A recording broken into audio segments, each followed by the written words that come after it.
7-year-old Liam Bennett sat at a fancy restaurant table, crying. Tears ran down his face and landed on the shiny silverware in front of him. His dad, Charles Bennett, was a very rich man who owned a big tech company in Seattle. But right now, Charles wasn't paying attention to his son. He was too busy talking to other business people about money and work stuff. "Liam, please," Charles said quietly, feeling embarrassed. "We talked about this. Just eat your dinner." But Liam couldn't stop crying. His whole body shook as he tried not to make too much noise. His plate of mac and cheese sat in front of him, getting cold. Nobody had eaten any of it. The reason Liam was so sad was simple but heartbreaking. 3 days ago, it had been 5 years since his mom died, and Charles had forgotten. He'd been too busy with work to remember. Dorothy Thompson was working that night at the Ivory Tower restaurant. She was 28 years old and had been a waitress there for 2 years. As she walked around serving food to rich people, she saw the little boy crying. Something about his sadness made her heart hurt. She knew what it felt like to be forgotten. Her own dad had worked so much when she was young that he never really spent time with her. Now Dorothy had a 6-year-old daughter named Rose. Rose's dad had left them when Rose was just a baby, so Dorothy knew how important it was for kids to have parents who really saw them and cared about them. If you are enjoying this story, please hit that like button right now and subscribe to Bemzy Stories so you don't miss out on what happens next. We share real-life stories that will touch your heart and maybe even change how you see the world. Ring that bell so you never miss a story. Now let's see what Dorothy does next. Dorothy knew she wasn't supposed to bother the rich customers. The restaurant had strict rules. Joseph Miller, the head waiter, would be mad if she broke the rules, but watching that little boy cry while his dad ignored him felt so wrong. She couldn't just walk away. She made a decision. Dorothy walked over to Liam's table and got down on her knees next to his chair. This broke every rule in the restaurant's book, but she didn't care. "Hey there," Dorothy said softly, looking right into the boy's sad eyes. "I'm Dorothy. What's your name?" Liam was surprised.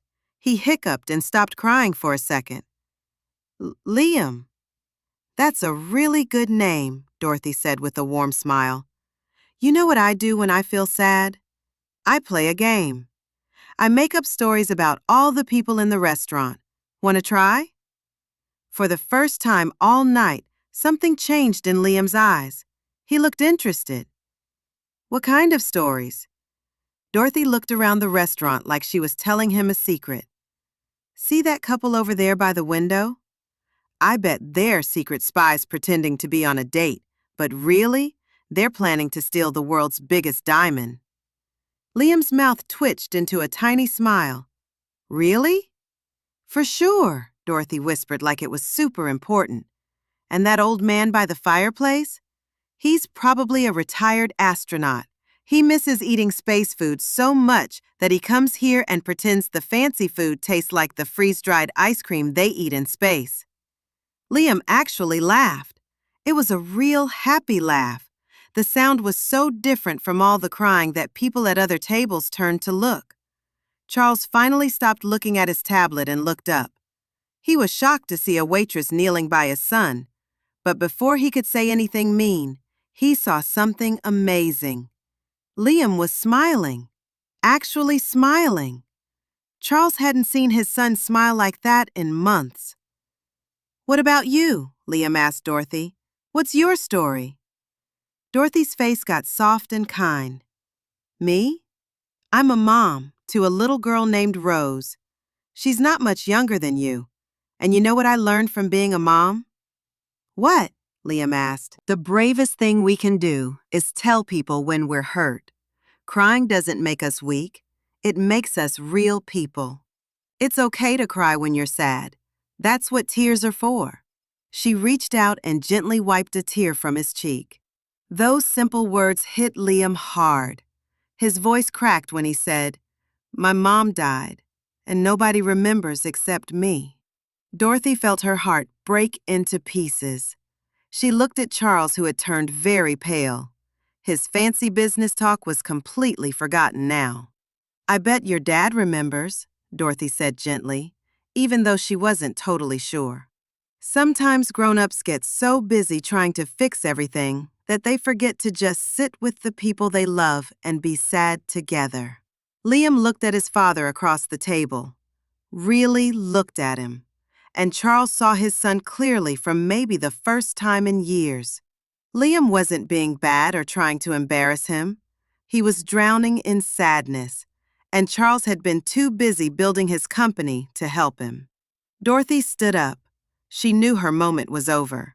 She could feel Joseph, the head waiter, staring at her from across the room. She knew she'd be in trouble. "Liam, it was really nice to meet you. I hope you come back sometime and tell me more stories." As she started to walk away, Liam grabbed her hand tight. "Thank you," he whispered. "You're nice." Dorothy squeezed his little fingers gently. "You're pretty special too, Liam." When the dinner was finally over and all the business people were leaving, Charles walked up to the payment counter. Liam was waiting by the coat check area, looking tired but better than before. "The waitress tonight was Dorothy, right?" Charles asked Joseph. "Yes, Mr. Bennett. I hope everything was okay," Joseph said nervously. Charles nodded. "She was kind to my son. I want to leave her something extra." He put his expensive credit card on the counter and added a business card. "Give her this too. Tell her to call me if she wants a different job." Joseph's eyes got wide, but he knew better than to ask questions when Charles Bennett said something. "Of course, sir." Across the restaurant, Dorothy was cleaning her last table. She was thinking about money. How much of tonight's tip money would go to Rose's birthday party? How much would go to their rent that was always late? Working at the Ivory Tower paid better than most restaurants, but Seattle was so expensive.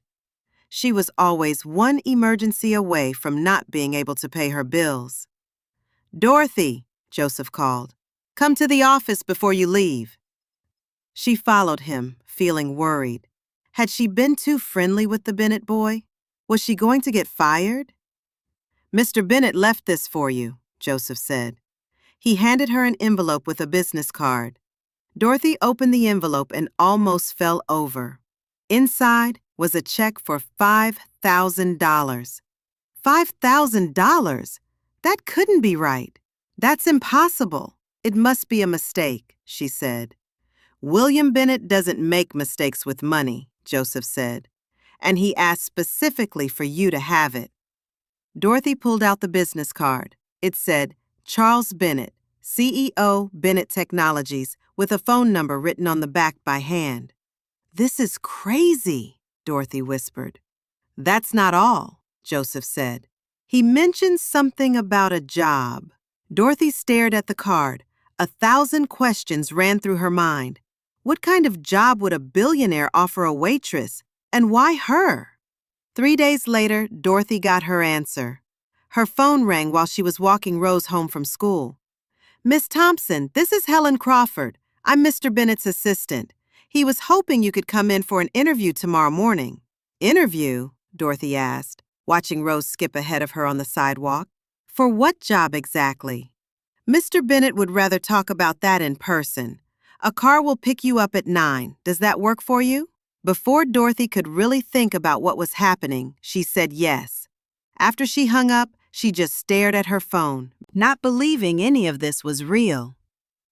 That night, after Rose was asleep, Dorothy looked up information about Charles Bennett online. What she found was amazing. He'd started his first company when he was only 19 years old. By the time he was 30, he was a billionaire. When he was 34, his wife Catherine died in a plane crash. The pictures Dorothy found showed a very handsome man with bright blue eyes. He always looked serious or a little bit annoyed in the photos. There weren't many pictures of him with Liam. The few she found were from fancy events, and Liam always looked too serious for a little kid. One news article from 3 years ago caught Dorothy's attention. The headline said Bennett refuses to hire another nanny after son's kidnapping attempt. Dorothy read that a nanny Charles had hired was part of a bad plan to kidnap Liam and ask for money to give him back. The plan didn't work, but Charles had become very protective and didn't trust people after that. Is that why the boy looked so sad? Dorothy wondered out loud. No, Mother. A dad who's always working and nobody else to take care of him. The next morning, after taking Rose to school, Dorothy found a fancy black car waiting outside their small apartment building. The driver opened the door without saying anything. Dorothy got in the back seat, feeling completely out of place. She was wearing her best outfit for interviews, a simple navy blue dress she'd bought on sale last year. Bennett Technologies' headquarters was a huge building made of glass and steel. It looked like it touched the clouds. Dorothy's stomach felt tight and nervous as the elevator took her way up high to the executive floor. A woman named Helen, who looked about 50 years old and very professional, greeted her. Miss Thompson, welcome. Mr. Bennett will see you now. The office was exactly what Dorothy expected. Clean and simple, but clearly very expensive. Big windows showed the whole city. What she didn't expect was Liam sitting in a corner of the huge room. He was quietly building something with electronic blocks while his father typed on a holographic computer screen that floated in the air. Charles looked up when she came in. His face didn't show what he was thinking. Miss Thompson, thank you for coming. He pointed to a chair across from his desk. Mr. Bennett? Dorothy said, trying to act more confident than she felt. I have to say, I'm really curious about what kind of job you think I could do. Charles looked at her for a moment before talking. The night at the restaurant, my son was crying. You got down on your knees and said something to him that made him smile. What did you say? The question surprised Dorothy. I told him about a game I play. We make up stories about other people in the restaurant. It's something I do with my daughter when she's upset. Charles's stare got more intense. And how did you know that's what he needed? Dorothy looked at Liam, who was pretending not to listen. I didn't know. I just know what works with my Rose. Kids usually need someone to connect with them more than they need someone to fix their problems. Something changed in Charles's face. It was like he remembered something painful. That's exactly why I asked you here today, Miss Thompson. I'm not looking for someone to work at my company. I'm looking for someone for Liam. Dorothy's mind raced. Someone for Liam? Like a nanny? Not exactly. Charles's eyes went quickly to his son and then back to Dorothy. Liam has teachers, security guards, and house staff who make sure he eats and stays safe. What he doesn't have is... He stopped, seeming unsure. This was weird because rich people like him always seem so sure about everything. Someone who's there for him emotionally, Dorothy finished quietly. Charles nodded. His jaw got tight. Yes, you probably read about the kidnapping attempt. I did, Dorothy said. That barely tells the whole story. Charles leaned forward and lowered his voice. There have been 3 separate bad incidents. The first was the nanny who tried to kidnap him. The second was a family friend who was actually working for my competitors. They wanted to use Liam against me. The third, his voice got hard. The third was his mom's sister, his own aunt. Dorothy's eyes got wide. His own aunt? Catherine's sister blamed me for the plane crash. She became mentally unstable. She tried to take him from his school. Charles ran his hand through his perfectly styled hair, messing it up for a second. I've made sure Liam is physically safe, but that came at a cost. He's not happy. What happened at the restaurant made that really clear. Across the room, Liam had stopped pretending he wasn't listening. His little hands had stopped moving the electronic blocks. His head was turned a little bit toward their conversation. Mr. Bennett, Dorothy said carefully, what exactly is the job you're offering? Charles stood up and walked to the big window. His back was to her. I'm offering you a job as Liam's companion. Someone who can be there for him in ways I haven't been able to be. You would pick him up from school, spend afternoons with him, come with us to dinners and events. You would be the stable, caring person he needs in his life. You want to hire me to care about your son? Dorothy couldn't keep the surprise out of her voice. Charles turned around. His face showed nothing. I want to hire you to show him it's safe to care about people again. My son hasn't really smiled in 3 years, Miss Thompson. Not until you talk to him. Dorothy looked at Liam, who quickly looked away and pretended to be busy with his blocks again. Her heart hurt for the lonely little boy. I have a daughter, she said. Rose is 6 years old. I can't just leave her to take this job. Bring her, Charles said right away. Liam would benefit from having a friend his own age. You would have your own suite in our home. Rose would go to private school, and I'll pay you enough money to make sure Rose can go to college and even graduate school if she wants to.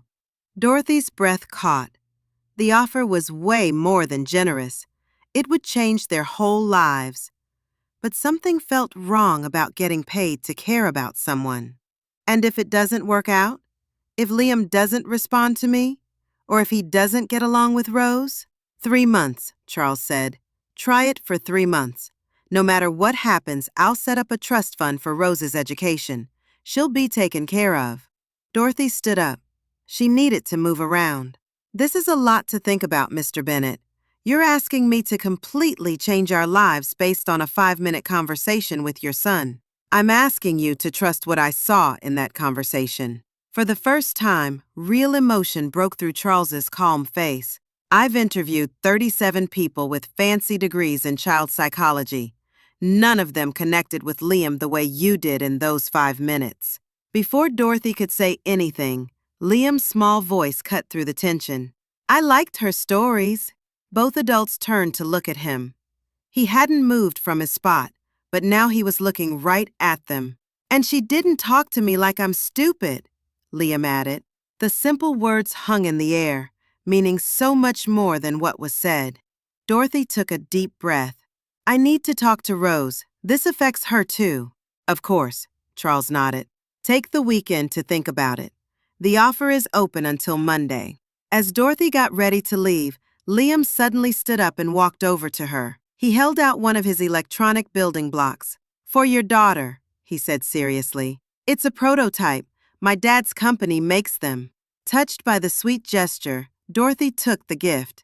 Thank you, Liam. That's very thoughtful. Outside the Big Bennett Technologies building, Dorothy leaned against a concrete pillar. She held the electronic block in her hand, feeling like she'd stepped into someone else's life. This job would solve every money problem she'd ever had. But at what cost? Would she be selling her ability to really care? How would Rose adjust to such a big change? That evening, after Rose was asleep, Dorothy called her closest friend Arthur.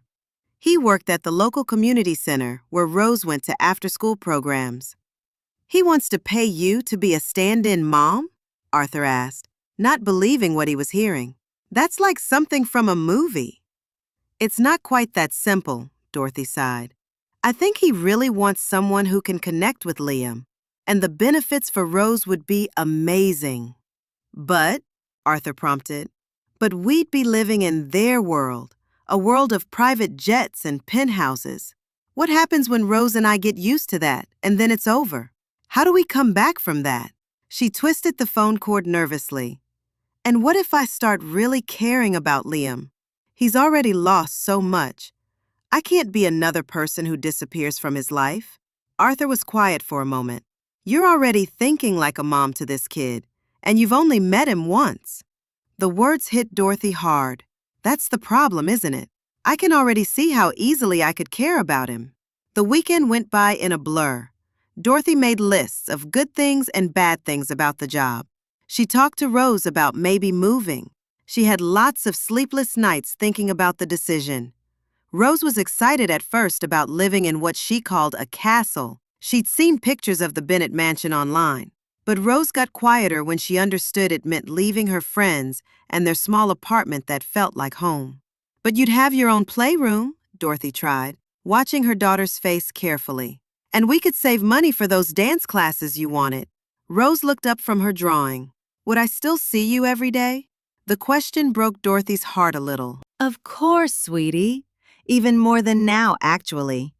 I wouldn't have to work such long hours. By Sunday evening, Dorothy had made her decision. She would say yes to Charles's offer, but with rules. She called the number on his business card.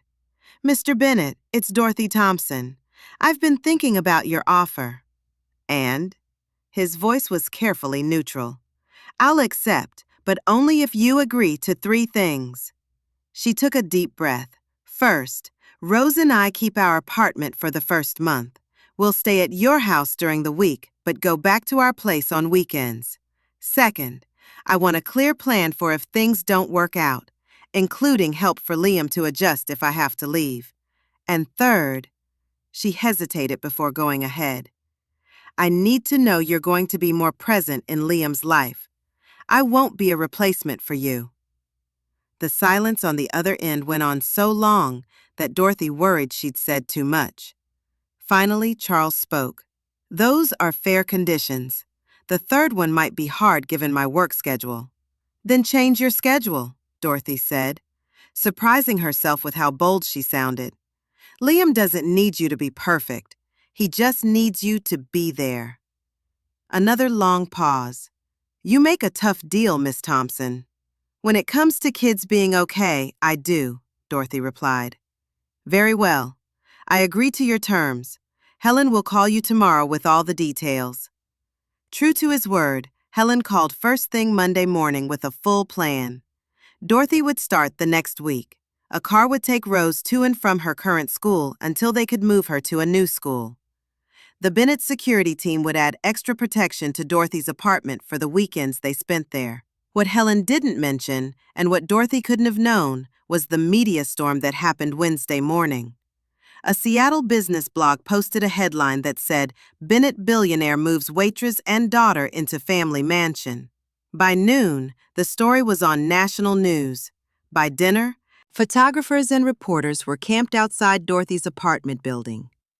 "Is it true you're Charles Bennett's new girlfriend?" one reporter shouted as Dorothy rushed Rose from the car to their building. "Is this a pretty woman situation?" another called. Rose held Dorothy's hand tight. "Mommy, why are they taking pictures of us?"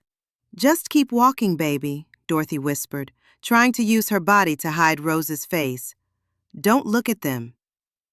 Inside their apartment, Dorothy's phone rang.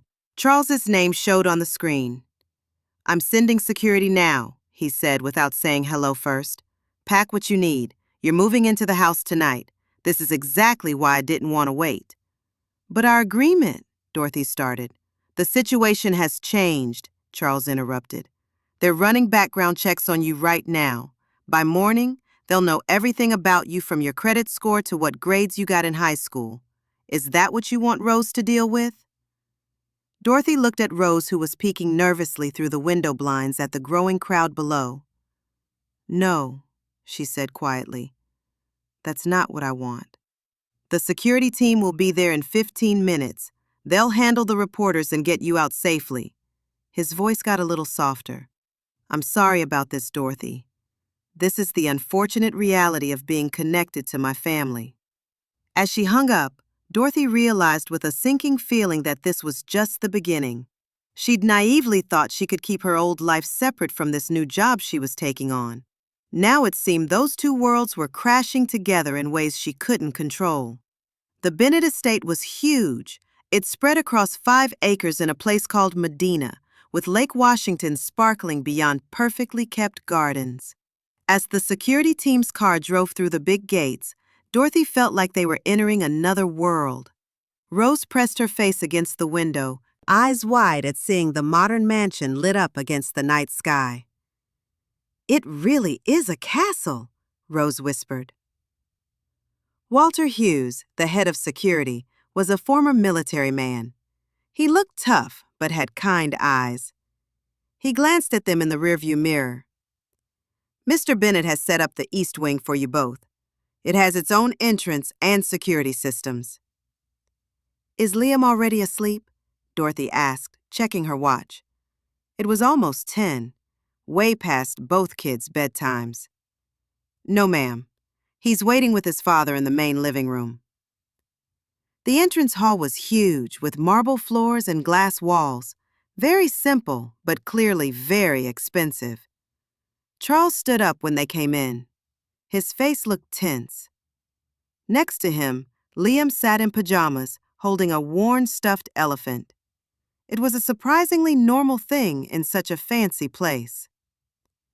"I'm sorry about what happened," Charles said formally, though his eyes showed he was really concerned. The media attention should calm down once they find a more interesting story. Rose hid partly behind Dorothy, feeling overwhelmed by the strange place and Charles's intense presence. Liam noticed how shy she was. He got off his chair and walked over with the stuffed elephant held out. "This is Ellie," he said quietly. "She helps when things are scary." Rose waited a moment, then took the elephant with a small smile. "Thank you," she whispered. The simple exchange seemed to make the tension in the room go away a little. Charles's shoulders relaxed, and Dorothy felt grateful to Liam for being so thoughtful.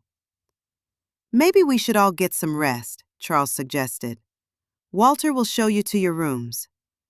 The rooms turned out to be a fancy 3-bedroom suite with its own kitchen, living area, and a playroom full of toys that would have made any kid dizzy with excitement. But Rose was too tired to explore. She fell asleep almost right away in her new bedroom. Dorothy stood at the window, looking out at the lake lit by moonlight. She was trying to process everything that had happened that day. A soft knock on the door interrupted her thoughts. "Just checking that you have everything you need," Charles said when she opened the door. "We're fine, thank you." Dorothy waited, then added, "I think we need to talk about what happened today, about the media attention." Charles's jaw tightened. "I had Helen put out a statement explaining your role." "And what exactly is my role, Mr. Bennett?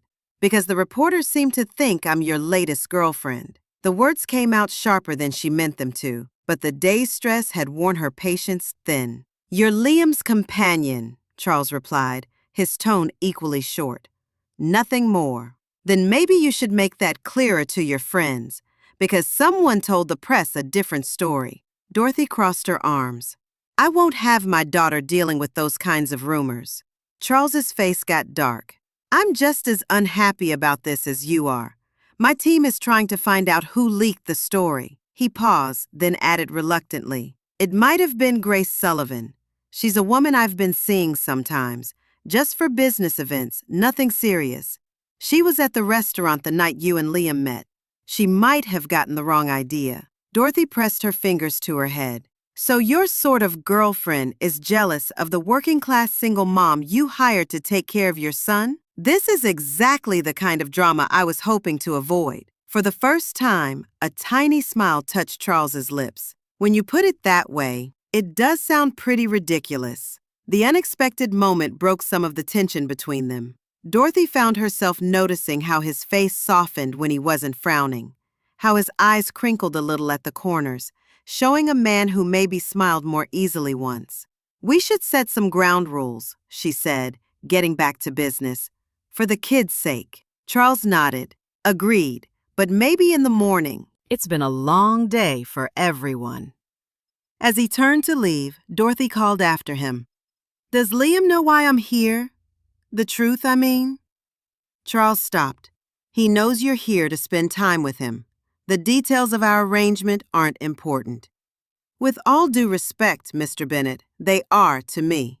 I won't lie to him." Charles looked at her for a long moment. "Your honesty is refreshing. Good night, Miss Thompson." "Good night, Mr. Bennett." The next few days created a kind of routine. Morning started with breakfast in the main kitchen. At first, these were awkward times where Charles checked his emails while the kids ate quietly. But gradually, it got warmer as Rose's natural energy broke through the stiffness. Dorothy would take Liam to school with security quietly following them. Then she'd come back to help Rose get comfortable in her new surroundings before picking Liam up in the afternoon. The media attention gradually went away, like Charles had said it would, but the damage was done. Dorothy's face had been all over tabloid magazines, and people kept guessing about her relationship with Charles in gossip columns. One afternoon, 2 weeks after they'd moved in, Dorothy was helping Liam with his science project in the house's conservatory when Helen appeared at the door. "Miss Thompson, there's someone at the gate asking for you. A Mr. Arthur Coleman." Dorothy's face lit up. "My friend from the community center. Can you let him in, please?" Helen hesitated. "Mr. Bennett has rules about visitors." "I'll clear it," came Charles's voice as he appeared behind his assistant. "Let him through." Arthur's reaction to the Bennett estate was funny. His eyes got super wide, but his warmth was real as he hugged Dorothy tight. "Look at you," he teased, "living in a literal glass palace." "It's temporary," she reminded him, though that felt less and less true. In just 2 weeks, both kids had formed a friendship that would be painful to break. After introducing Arthur to Liam, Dorothy left the boy with his projects so she could talk privately with her friend on the terrace. "So, the billionaire." Arthur raised an eyebrow as they sat looking at the gardens. "Is he as cold as he seems in interviews?" Dorothy thought about the question. "He's complicated, very protective of Liam, brilliant with business, but completely lost when it comes to feelings and emotions." She paused. "I think Catherine's death broke something inside him." "And the media talk about you too?" "Completely made up," Dorothy said firmly, ignoring the small flutter she sometimes felt when Charles came into a room. "I'm here for Liam." Arthur gave her a knowing look but didn't push it. Instead, he handed her an envelope. "Speaking of why I came, the community center got this yesterday. It's addressed to you." Dorothy opened it and found an official-looking document inside. As she read, her face went pale. "What is it?" Arthur asked, worried. "It's from Catherine Bennett's sister, Liam's aunt. She's filed papers asking for visitation rights, and she's claiming I'm a bad influence on Liam." Dorothy's hands shook. "She's using the tabloid stories as proof that Charles is creating an immoral home for his son." "That's ridiculous," Arthur protested.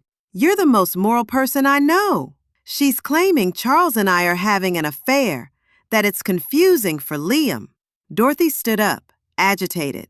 "I need to tell Charles." They found him in his home office on a video call with company executives. He ended the meeting right away when he saw Dorothy's face. "What happened?" She handed him the document without saying anything. His face got hard as he read, a muscle working in his jaw. "Florence," he muttered. Then he looked up at Dorothy. "I'm sorry you've been dragged into this. She's been trying to get access to Liam for years." "Why would she send this to the community center?" Dorothy asked. Charles's face showed worry. "To scare you? To make you leave? Is she dangerous?" Dorothy thought of Rose, of both kids possibly being at risk. "Not physically, but she's manipulative and won't give up." Charles set the document down. "I'll have my legal team handle this. In the meantime, we should be careful about going out in public."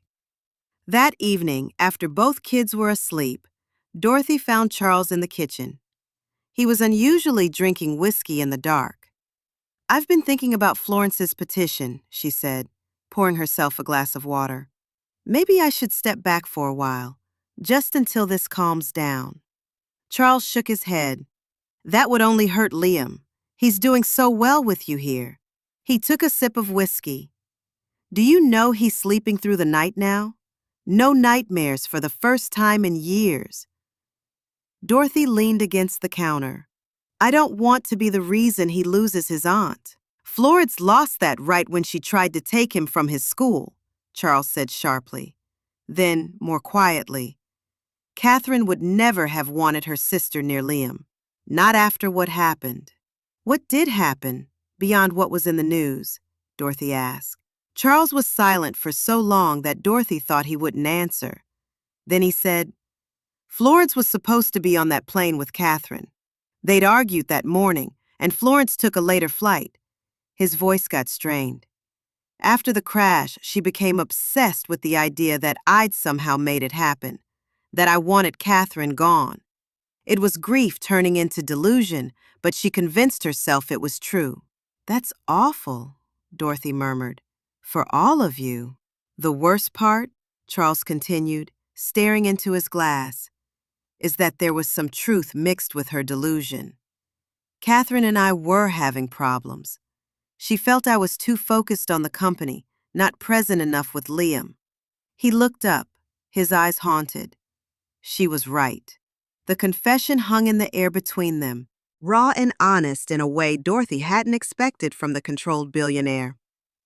I'm making the same mistakes with Liam now, he admitted quietly. That's why I needed you. Before Dorothy could respond, the kitchen lights suddenly flickered on. Liam was standing in the doorway, his face full of pain. You're paying her to like me, he whispered, his voice breaking. It's not real. The color left Charles's face. Liam. But the boy had already turned and run, his small footsteps echoing down the hall. Liam, wait! Dorothy called, starting after him. Charles caught her arm. Let me, please.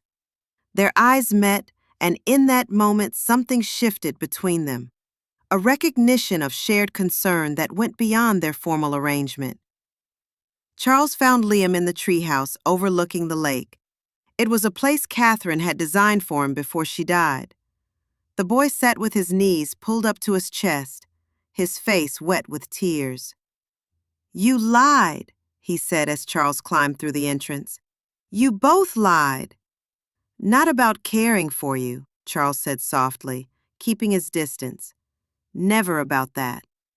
But you're paying her, Liam insisted, to pretend. Charles took a deep breath. I paid her to come here, yes. But what's happened since? How she cares for you? How Rose has become your friend? None of that can be bought, Liam. That's real. The boy looked away, not convinced. Mom said you can't buy people. Your mother, Charles said carefully, was the wisest person I've ever known. And she was right. He moved closer, sitting next to his son. I made a mistake trying to solve a problem the only way I knew how, with money. But Dorothy is teaching me that some things money can't fix. Liam looked at his father, hope and fear fighting in his face. Do you like her for real? The question caught Charles off guard. I respect her very much. That's not what I asked. Charles almost smiled at his son's sharpness. You sound like your mother, he sighed. Yes, Liam. I like her for real, but that doesn't mean she feels the same way. Liam thought about this. She might. She smiles differently at you than at other grown-ups. From the mouth of a child, the observation landed with surprising weight. Before Charles could think about it, Dorothy's voice called from below. Liam? Mr. Bennett? Are you up there? We're coming down, Charles replied, helping Liam to his feet. But as they reached the treehouse door, Liam stopped him. Dad, I don't want Dorothy to be paid to be my friend anymore. Charles nodded slowly. I understand. What neither of them knew as they came down was that this conversation would set in motion events that would change all their lives forever. The next morning felt heavy with things unsaid. Dorothy made breakfast like usual, but Liam was quiet and wouldn't look at her. Charles had already left for an early meeting, leaving only a short note about coming back for dinner. Is Liam mad at us? Rose whispered as she helped set the table, able to sense the change in mood. He overheard something that confused him, Dorothy explained carefully. Sometimes grown-ups make complicated arrangements that don't make sense to kids. Like when you said we were just visiting this house, but now we live here? Rose asked with childlike honesty. The innocent observation hit Dorothy like a punch. She had indeed told Rose their situation was temporary, yet 3 weeks had passed with no talk of going back to their apartment. This made Dorothy ask uncomfortable questions about her own willingness to slip into this fancy life. Exactly like that, she said softly. Sometimes plans change.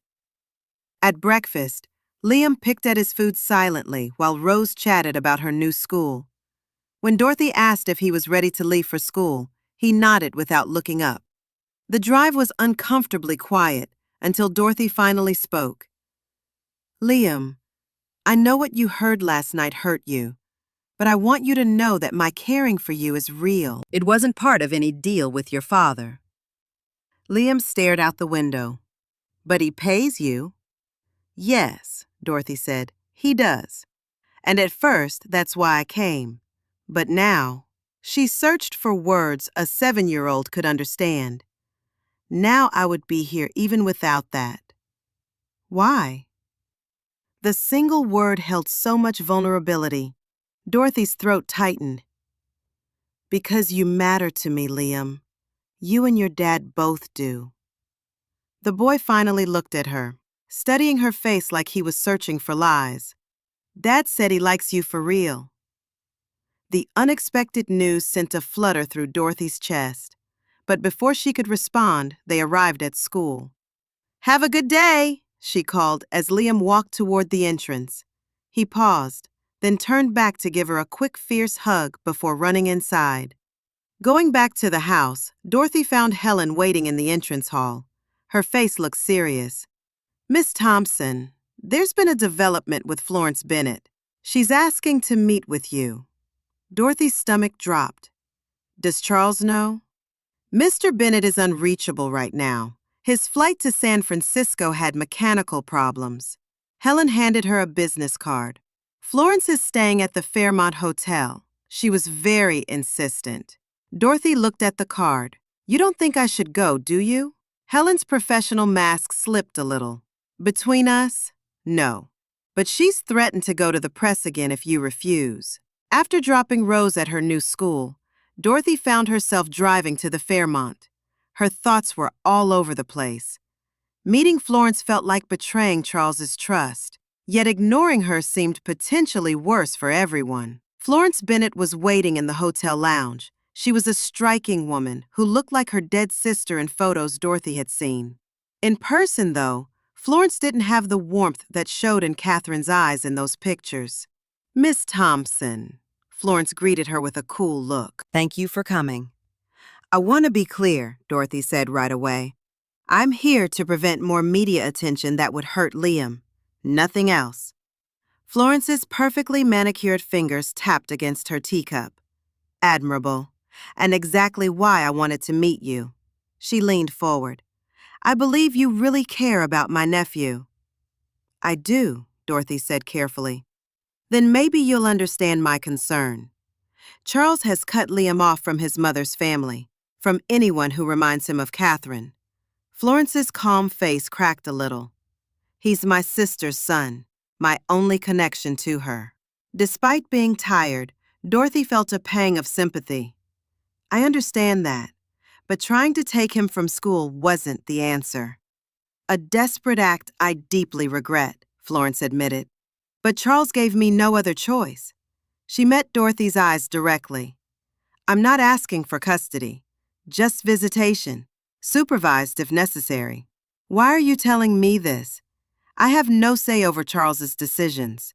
Florence smiled thinly. Don't you? The man who hasn't let anyone close in 3 years has moved you into his home. That says a lot. Dorothy shifted uncomfortably. Our arrangement is professional. Perhaps, Florence said, but it could be more. Her voice softened. Catherine would have liked you, I think. She valued realness above all else, something my brother-in-law forgot after her death. Before Dorothy could respond, her phone buzzed with a text from Charles.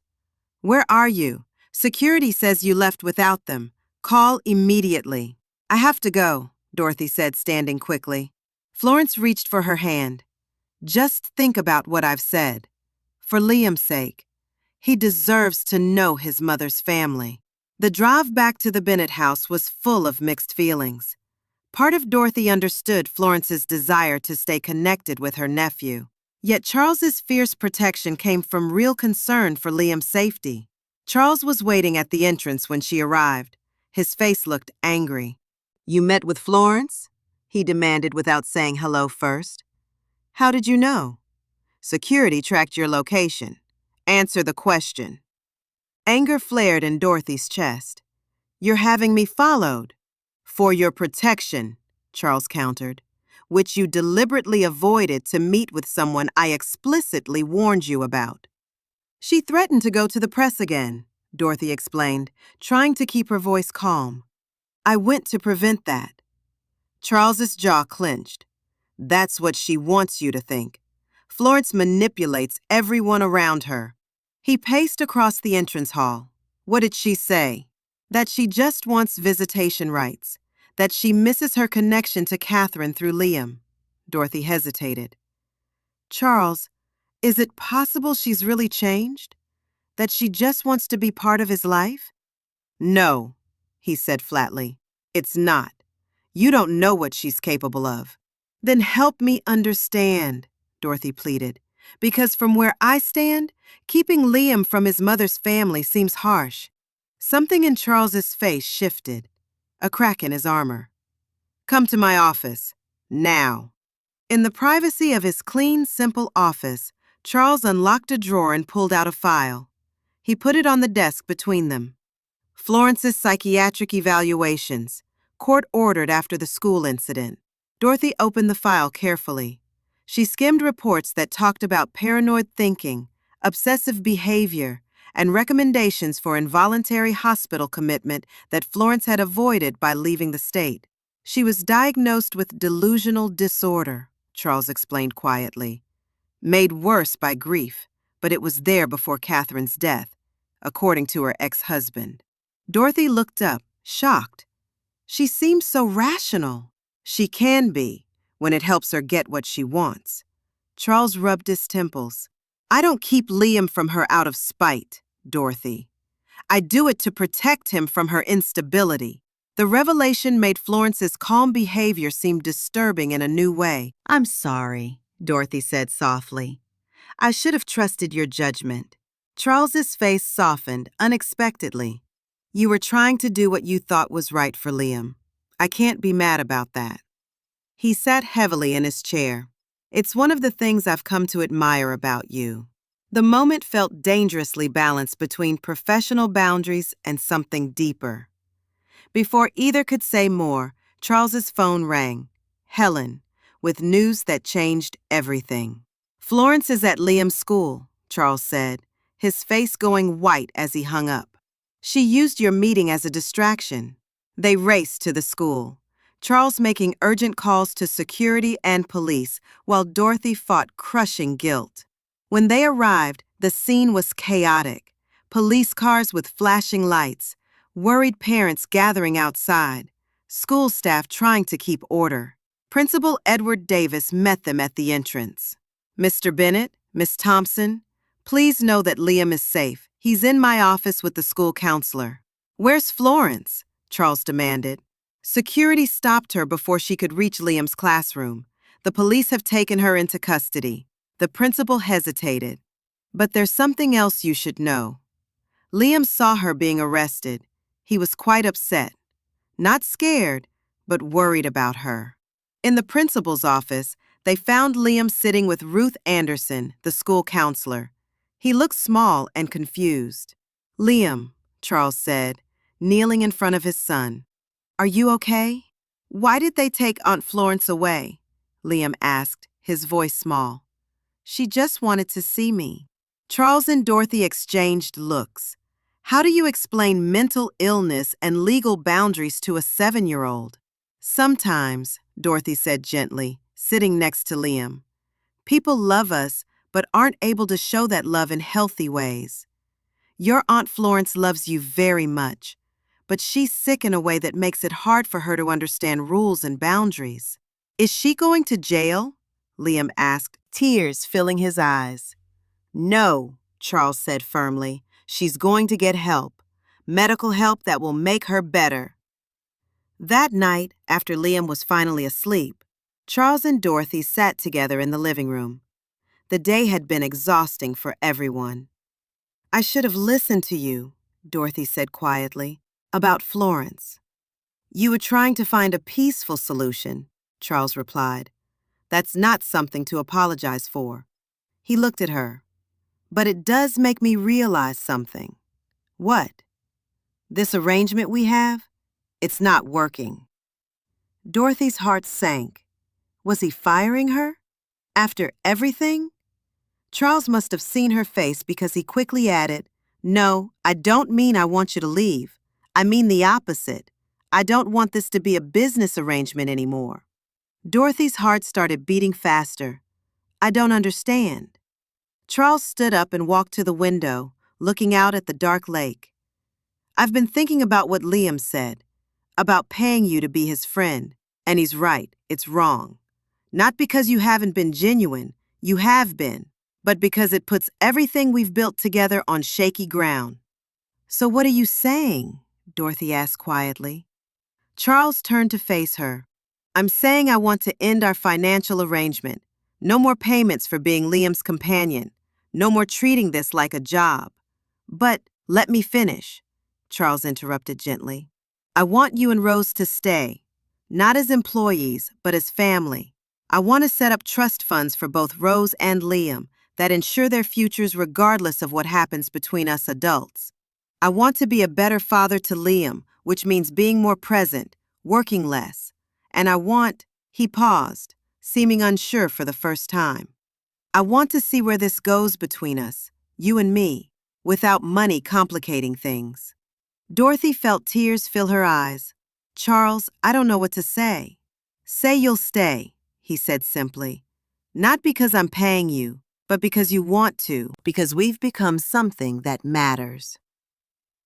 Dorothy thought about the past few weeks, about Liam's smile when she picked him up from school, about Rose's laughter as she played with her new friend, about the unexpected moments of connection she'd felt with Charles, the way he looked at her sometimes, the conversations that went deeper than either of them planned. "I'll stay," she whispered. "Not for the money, for all of you." Charles crossed the room in 3 long steps and pulled her into his arms. Dorothy hugged him back, feeling something click into place. This was right. This was real. 6 months passed. 6 months of slowly building a life together that felt less like an arrangement and more like an actual family. Charles cut back his work hours and started eating breakfast with them every morning. He helped Liam with homework. He even learned to cook. Badly, but the effort counted. Dorothy enrolled in online classes to finish her degree. Charles insisted on paying for it, but this time, it didn't feel like payment for services. It felt like what family did for each other. Rose and Liam became inseparable. They did homework together, played together, fought like real siblings, and made up like real siblings. Watching them, Dorothy felt her heart grow bigger than she thought possible. Florence, Liam's aunt, was getting treatment at a special hospital. The doctors said she was doing better. Charles even talked about maybe, possibly, someday allowing supervised visits if she continued to improve, for Liam's sake. But the biggest change was between Charles and Dorothy. They moved slowly, carefully, both aware of what was at stake. Their first real date was to a small Italian restaurant in Seattle. Not the Ivory Tower, but a cozy place where nobody knew who Charles Bennett was. They talked for hours about everything and nothing. When Charles walked her to her door, she still kept her old apartment, though they rarely used it. He kissed her gently on the forehead and said goodnight. Their second date was a picnic in the backyard with the kids. Rose and Liam ran around catching fireflies while Charles and Dorothy sat on a blanket, their hands intertwined. Their third date was to a baseball game, all 4 of them together. Liam was beside himself with excitement. Rose, who had decided baseball was actually pretty cool, cheered louder than anyone when the home team scored. It was after that game, after the kids were asleep, that Charles and Dorothy had their most important conversation. They sat on the terrace overlooking the lake. The moon made the water shine like silver. "I need to tell you something," Charles said, taking Dorothy's hand. I'm falling in love with you. Actually, I think I already have. Dorothy felt her breath catch. Charles, I know it's complicated, he continued. We have the kids to think about. We have our history, how we met, how this all started. But I also know that what I feel for you is real. You've changed my life, Dorothy. You've changed Liam's life. You've shown both of us what it means to really be present, to really care, to really love. Dorothy's eyes filled with tears. I'm falling in love with you too, she admitted. I think I have been for a while now. But I was scared. Scared of messing things up. Scared of hurting the kids if we tried and failed. We won't fail, Charles said with quiet confidence. Not if we're honest with each other. Not if we keep putting the kids first. Not if we remember what brought us together in the first place. A crying boy at a restaurant, Dorothy said with a watery smile. A compassionate woman who saw someone who needed help and helped them, Charles corrected. That's who you are, Dorothy. That's why I love you. They kissed under the moonlight, and it felt like coming home. A year after that night at the Ivory Tower, they gathered everyone who mattered for a special dinner. Not at a fancy restaurant, but in the dining room of the Bennett house. Arthur was there, beaming with pride. Helen was there with her husband. Walter and his wife came. Even some of the other security team members showed up. At the head of the table, Charles stood with a glass of champagne. Dorothy sat next to him, Rose on one side, Liam on the other. A year ago, Charles began, I was a man who had everything money could buy, but nothing that really mattered. I was distant from my son. I was going through the motions of life without really living. And then something happened at a restaurant that changed everything. He looked at Dorothy with so much love that she felt tears start. A waitress showed me what real kindness looks like, what real compassion looks like, what real love looks like. And she didn't just change my life, she changed Liam's life. She brought her beautiful daughter Rose into our family. She taught us all what it means to be present, to be open, to be vulnerable. Charles raised his glass. So tonight, I want to announce something.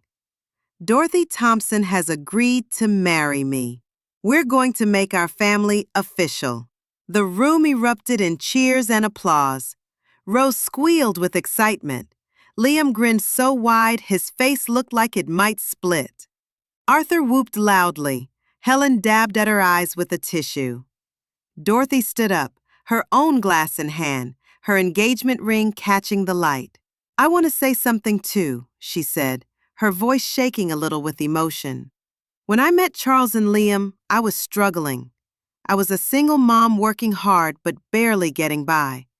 I was tired and worried and scared about the future, but I was also determined to give my daughter the best life I could. She looked at Rose and Liam. And then I met a little boy who was crying at dinner, and I couldn't walk away. Something inside me said, help him. So I did. And that one decision to kneel down and talk to a sad child changed everything. Dorothy's voice grew stronger. This family we've built, it's not traditional. It didn't start in a traditional way, but it's real. It's built on honesty and care and showing up for each other. It's built on second chances and new beginnings. And I'm so grateful for every single day of it.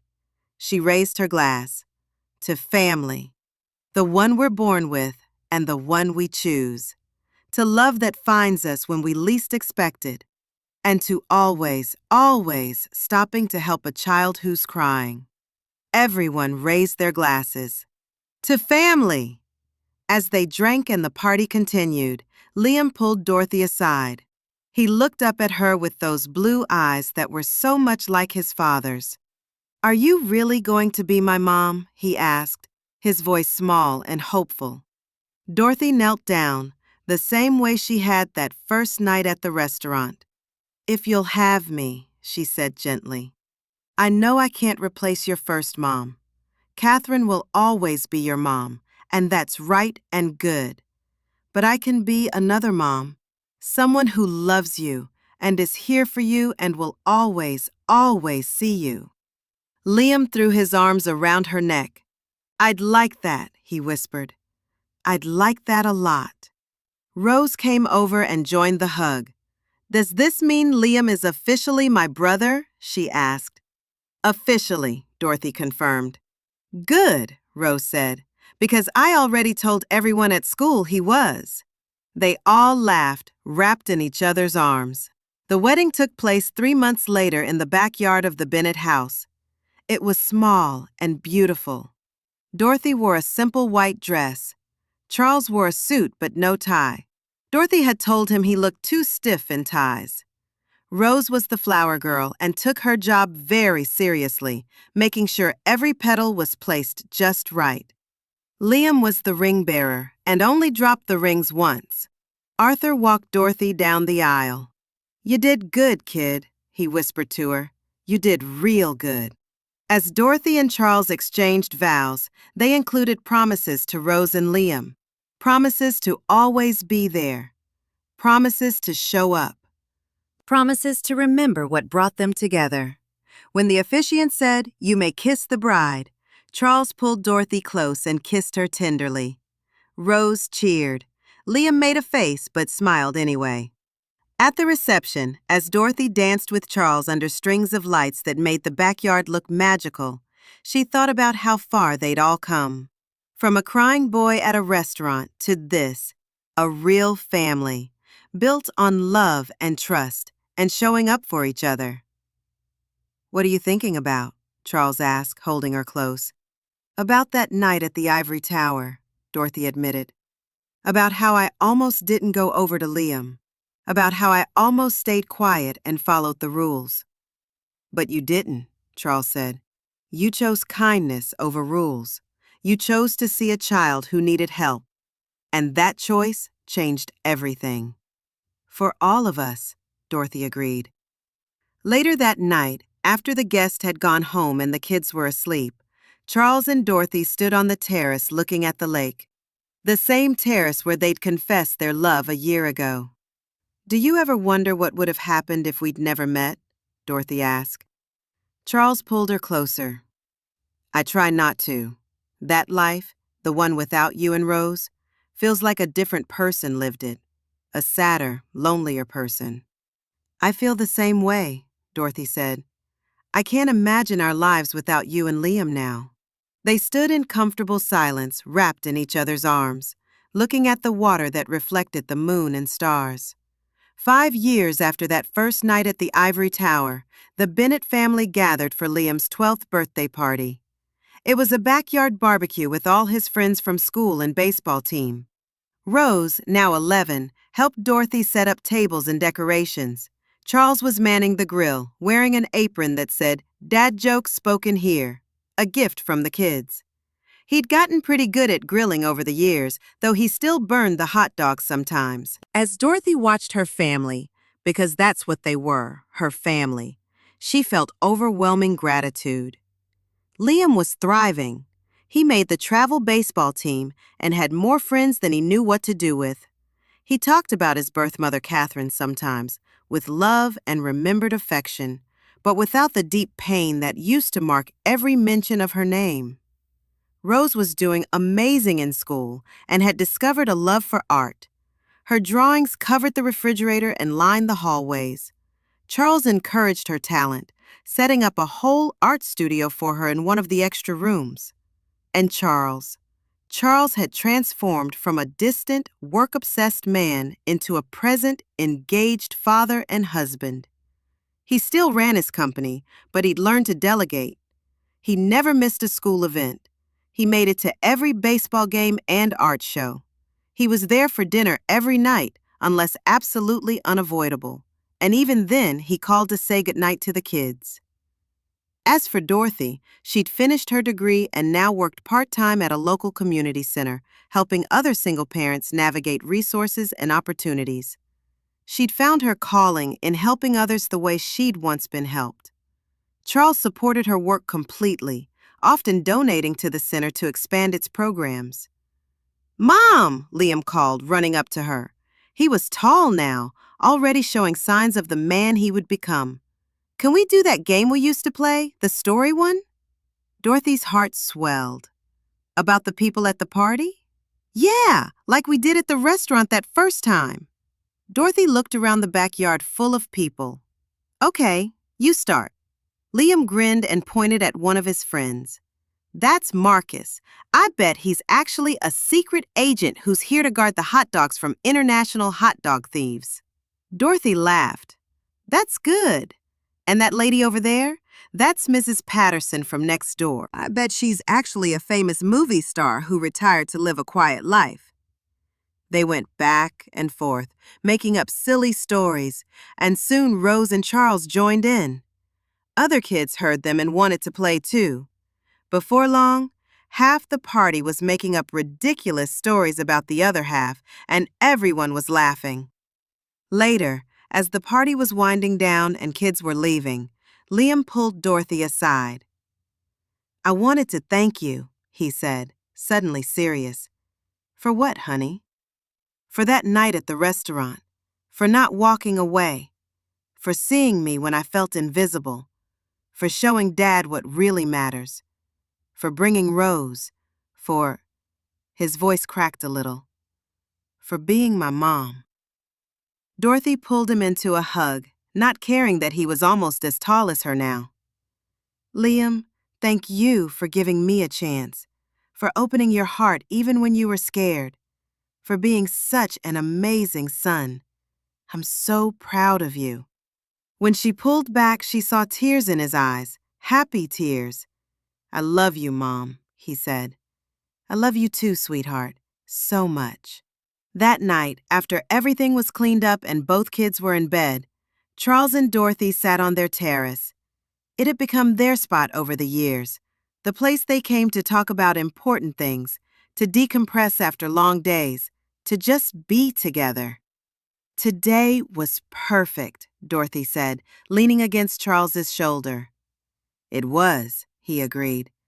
"Did you see how happy Liam was?" "I did. It's amazing to see him like that. So different from that sad little boy at the restaurant." Charles was quiet for a moment. "I was thinking about that tonight, about how you almost didn't come over to our table.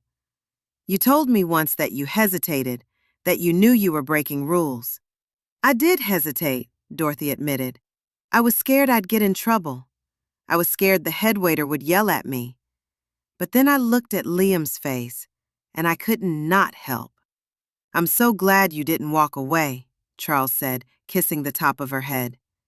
"You gave me my son back, and you gave me a life worth living." "You gave me that too," Dorothy replied. "A home, a partner, security for Rose, but more than that, you gave me a family I didn't know I needed." They sat in comfortable silence, looking at the stars reflected in the lake. After a while, Charles spoke again. "Do you think we should tell the kids the full story someday? About how we really met? About the business arrangement?" Dorothy thought about it. "I think when they're older, yes. I think they should know that sometimes things start in unexpected ways, that families can be built in non-traditional paths, that what matters isn't how you start, but what you build together." "That's very wise," Charles said. "I learned it from a little boy who taught me that kindness matters more than rules," Dorothy replied with a smile. Years continued to pass. Rose graduated high school and went to art school, her talent recognized and nurtured. Liam got a baseball scholarship to college. The house that had once been cold and empty was now filled with love and laughter and life. Dorothy and Charles grew older together, their love deepening with each passing year. They had their fights, of course. Every couple did. But they always worked through them, always remembering what brought them together. always putting family first. On their 10th wedding anniversary, they returned to the Ivory Tower for dinner. It was the first time they'd been back since that fateful night. Joseph, the head waiter, was still there, though gray now and closer to retirement. "Mr. and Mrs. Bennett," he greeted them warmly. "It's an honor to have you back." They were seated at the same table where Charles and Liam had sat that night, where everything had changed. "Do you remember that night?" Dorothy asked Charles as they looked at their menus. "Every detail," Charles replied. "I remember thinking my son was having a tantrum. I remember being embarrassed. I remember being annoyed. And then I saw you kneel down next to him, and everything shifted." "I remember thinking he looked so heartbroken," Dorothy said.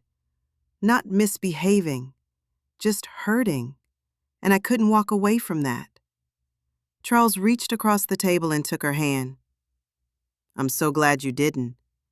That moment of compassion, that choice to help, it rippled out and changed everything, not just for us, but for everyone whose life we've touched since." Dorothy squeezed his hand. "All because someone chose kindness." "All because you chose kindness," Charles corrected. After dinner, as they walked to their car, Dorothy thought about all the families they'd helped through their foundation work, all the single parents who'd received scholarships, childcare assistance, job training, all the children who'd been given opportunities they wouldn't have had otherwise. "We're going to keep doing this, aren't we?" she asked Charles. "Helping families like we were helped." "For the rest of our lives," Charles confirmed. "It's our purpose, to make sure other families get the same second chances we did." Dorothy smiled. "Good. That's exactly what we should be doing." Now, years later, with Liam grown and starting his own career, with Rose becoming a renowned artist, with Charles and Dorothy facing their golden years together, they could look back and see the path that had brought them here. It all started with tears at a restaurant, with a little boy who needed to be seen, with a waitress who chose compassion over convenience, with a billionaire who learned that money couldn't buy what mattered most. It continued with trust slowly built, with a family formed not by blood, but by choice, with love that grew from unexpected places, with second chances embraced by everyone involved.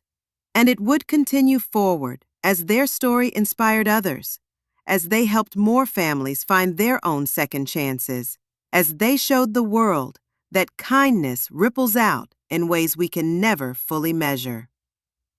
On a spring evening, Dorothy and Charles sat on their terrace one more time.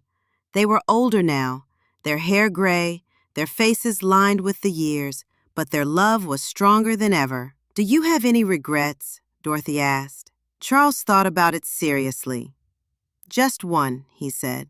"I regret all the years before I met you, all the time I wasted not knowing what really mattered." "Those years made you who you are," Dorothy said wisely. "Without them, you might not have valued what we have now." "Maybe," Charles acknowledged. "What about you? Any regrets?"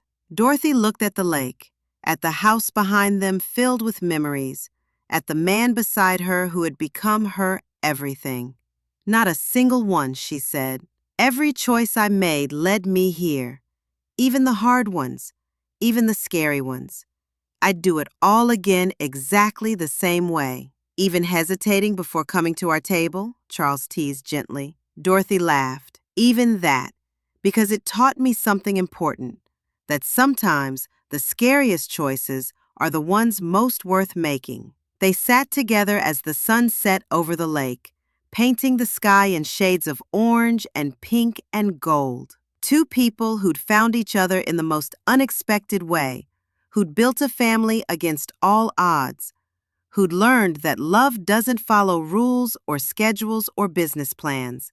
Love just is. And when you're brave enough to embrace it, when you're willing to take risks and be vulnerable and show up fully, that's when the magic happens. That's when waitresses become wives and billionaires become real fathers. and crying children become happy teenagers and adults. That's when separate lives become intertwined families. That's when houses become homes. All because one person chose kindness when the world expected indifference. All because one person saw pain and decided to help. All because one person believed that what we do for each other matters more than anything else. The Bennett family story, the real one, not the one in the tabloids or gossip columns, was a story about how we saved each other. How one moment of compassion can change everything.